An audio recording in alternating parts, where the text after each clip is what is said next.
France ও ক্রোয়েশিয়ার বিপক্ষে প্রীতি ম্যাচকে সামনে রেখে ২৩ সদস্যের দল ঘোষণা করেছে ব্রাজিল, কিন্তু সেই দলে জায়গা হয়নি সেলেসাওদের সবচেয়ে বড় তারকা নেইমারের। ব্রাজিলের ফুটবল ভবনে ছিল গণমাধ্যমের উপচে পড়া ভিড়। সংবাদ সম্মেলনে একে একে ২৩ ফুটবলারের নাম পড়ে শোনালেন কোচ কার্লো আনচেলোত্তি। তবে পুরো তালিকায় অনুপস্থিত ছিল একটাই নাম, নেইমার। সকলের মনে প্রশ্ন জাগতে থাকে, কেন দলে নেই নেইমার? ২০২৩ সালের অক্টোবরে উরুগুয়ের বিপক্ষে বিশ্বকাপ বাছাই ম্যাচে গুরুতর ইনজুরিতে পড়েন তিনি। এরপর থেকে আর পুরোপুরি সুস্থ হয়ে উঠতে পারেননি। শান্তশির হয়ে মাঝে মাঝে পুরনো ঝলক দেখা গেলেও ধারাবাহিকতার অভাব ছিল স্পষ্ট।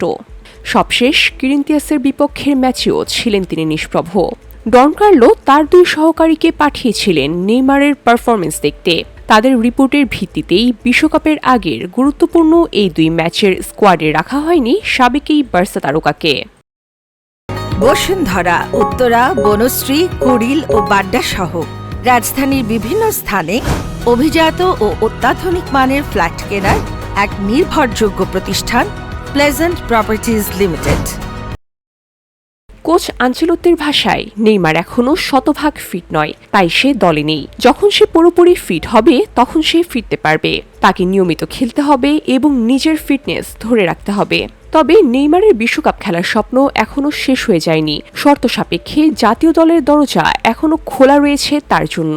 বিশ্বকাপের আগে মিশরের বিপক্ষে প্রীতি ম্যাচে সুযোগ পেতে পারেন তিনি, যদি ফিরতে পারেন নিজের পুরনো ফর্মে। নেইমার না থাকলেও স্কোয়াডে নতুন চমক নিয়ে এসেছে ইগোর থিয়াগো। তাছাড়া দলে আছেন ক্যাসিমিরো, ভিনিসিয়াস জুনিয়র, রাফিয়ানা, আর ১ বছর পর দলে ফিরেছেন এদ্রিগো।